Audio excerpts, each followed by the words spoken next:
Greetings. This is Brother Eli with another episode of Bible Truth Revealed. Today's teaching is entitled, "You Are Who Your Father is a False Doctrine." That is, you are who your father is a false doctrine. Wicked Israelite whoremongers read Numbers chapter 1 verse 18 and claim that it means that it doesn't matter who your mother is as long as your father is an Israelite.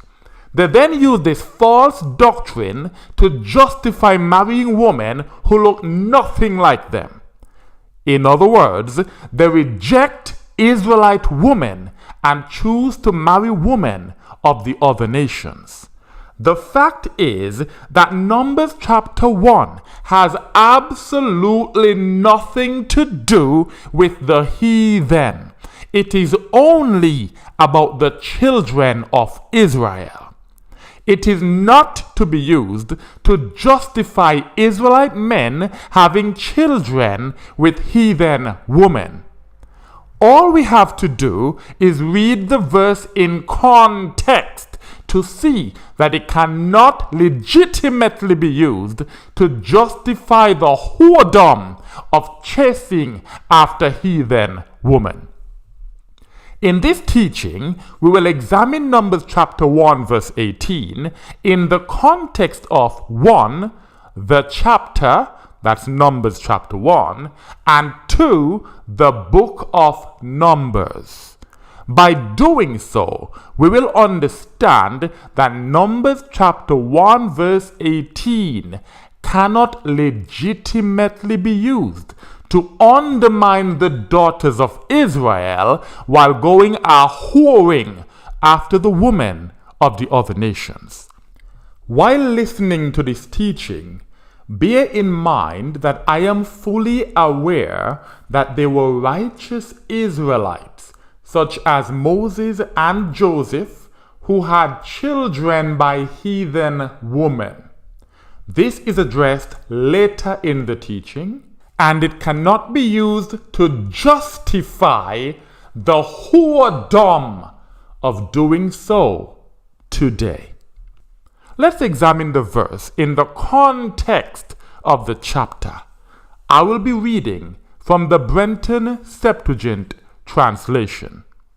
Numbers chapter 1, I will read verses 1 to 3, verses 18 to 19, and verses 45 to 46.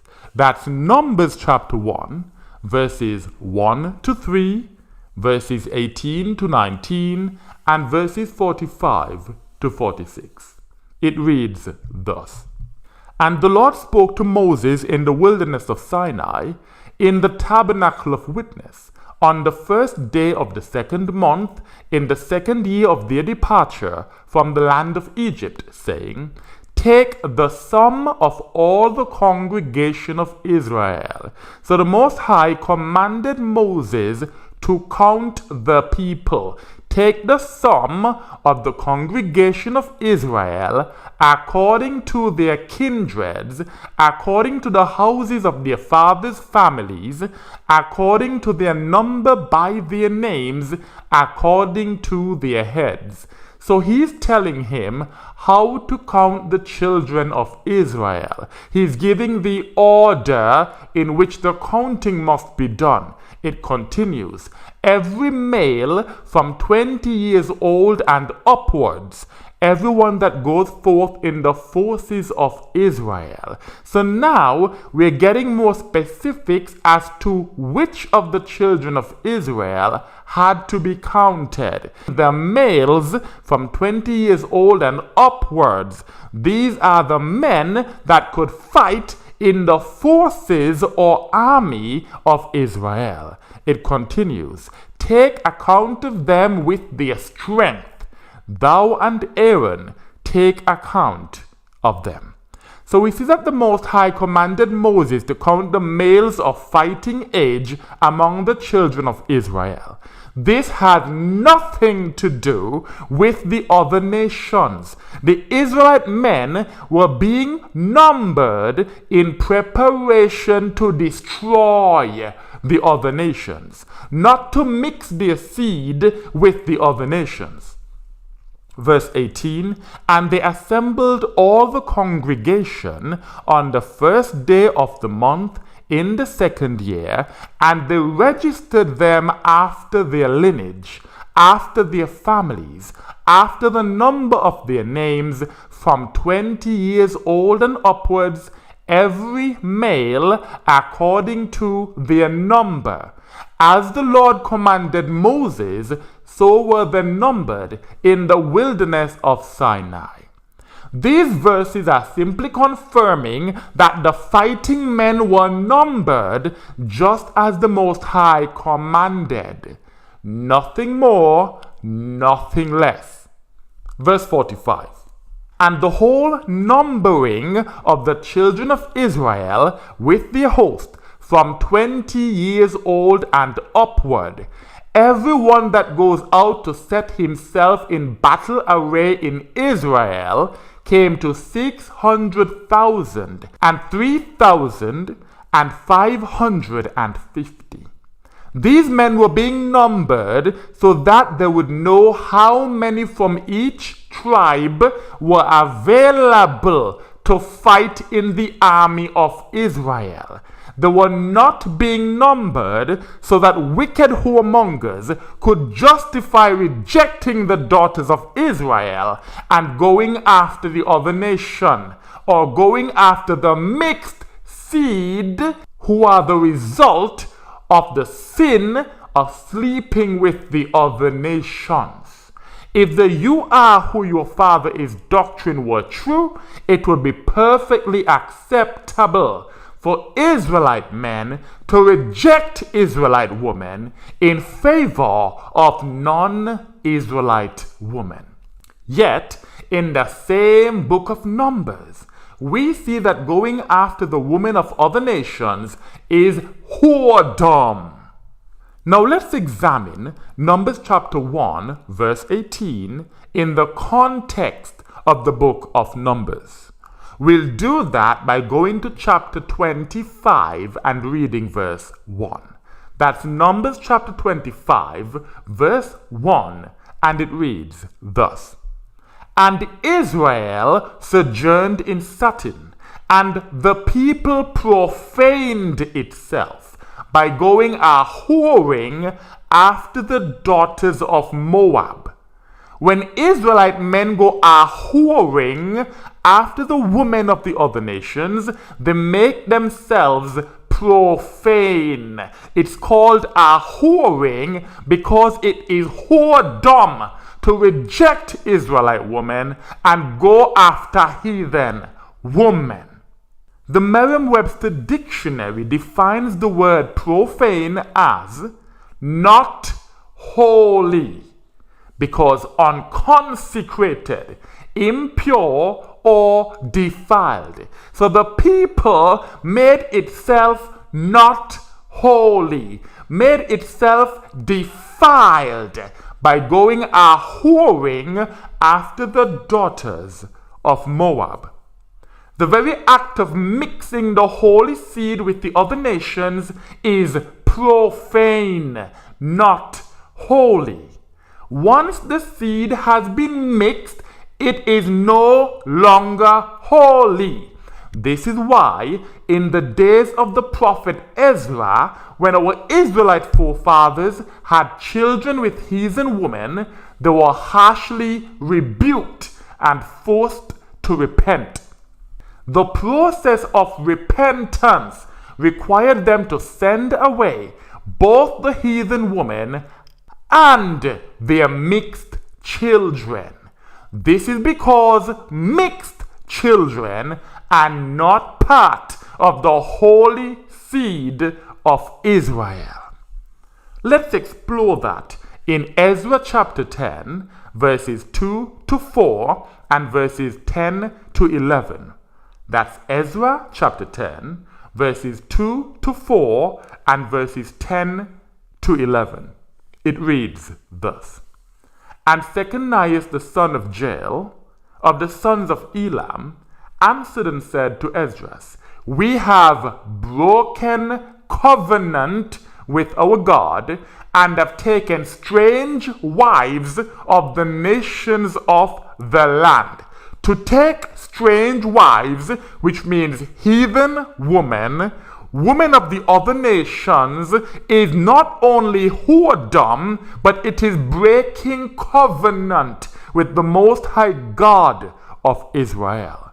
It continues, Yet now there is patience of hope to Israel concerning this thing. So there is hope to Israel even in this very day. Verse 3 tells us what we need to do for Israel to repent of the sin of mixing the holy seed with the other nations. It says, Now then, let us make a covenant with our God to put away all the wives and their offspring, as thou shalt advise. So repentance requires putting away the foreign women, putting away these wives, and also putting away the mixed children that are the product of Israelite men and these heathen women. Verse 4, Arise and alarm them with the commands of our God. The commands of the Most High God alarm the people because they find them to be shocking. They say, How dare the Most High demand that I put away my heathen woman? How dare he tell me what to do? The commands of the Most High cause the people to be alarmed. It continues, and let it be done according to the law. The law requires the children of Israel to be holy and to not mix our seed with the other nations. Rise up, for the matter is upon thee, and we are with thee. Be strong and do. It requires strength to do this thing that the Most High has commanded according to his law. Verse 10, And Ezra the priest arose and said to them, Ye have broken covenant, and have taken strange wives to add to the trespass of Israel. Trespass is sin. It is a sin for Israelite men to take foreign women. It is also a sin for Israelite women to join themselves to the men of the other nations. But the time has come for Israel to repent. Verse 11, Now therefore give praise to the Lord God of our fathers, and do that which is pleasing in his sight. What is it that is pleasing in the sight of the Most High? It says, And separate yourselves from the peoples of the land and from the strange wives. Divorce them. That is what is pleasing in the sight of the Most High God. So we can see in this very clear example that genuine repentance required the men of Israel to put away their heathen wives and their children. If the "you are who your father is" doctrine were true, those mixed children wouldn't have had to live with their heathen mothers. Remember, the word holy means separate or not mixed. Once the seed has been mixed, it is no longer holy. It is no longer pure. Again, that is why those mixed children had to live with their heathen mothers. They are not part of the holy seed. In other words, it does matter who the mother is. Both the father and the mother need to be of the holy seed for the children to be of the holy seed. Mixed seed is not holy. It's the opposite of holy. It is mixed. When this truth dawns on those who wish to corrupt the holy seed, their knee-jerk response is usually, well, what about Moses and what about Joseph? In their effort to justify their whoredom and to pacify their bastard children, they reach back to before the nation of Israel was established in a desperate attempt to find examples to undermine or nullify the laws that the Most High gave to His holy people. These futile objections and the unrighteous attitude that is driving them are thoroughly addressed in my teaching entitled, "Is Interracial Marriage Wrong?" That is interracial marriage wrong? In conclusion, Numbers chapter 1 verse 18 cannot legitimately be used to justify the sin of marrying women who are not part of the holy seed. It has been ripped out of context by whoremongers who hate their own people and are desperate to marry women who look nothing like them. I pray that the children of Israel will repent of the whoredom of mixing the holy seed with the heathen. Once the seed has been mixed, it is no longer holy, regardless of who the Father is. And with that, I say, Shalom.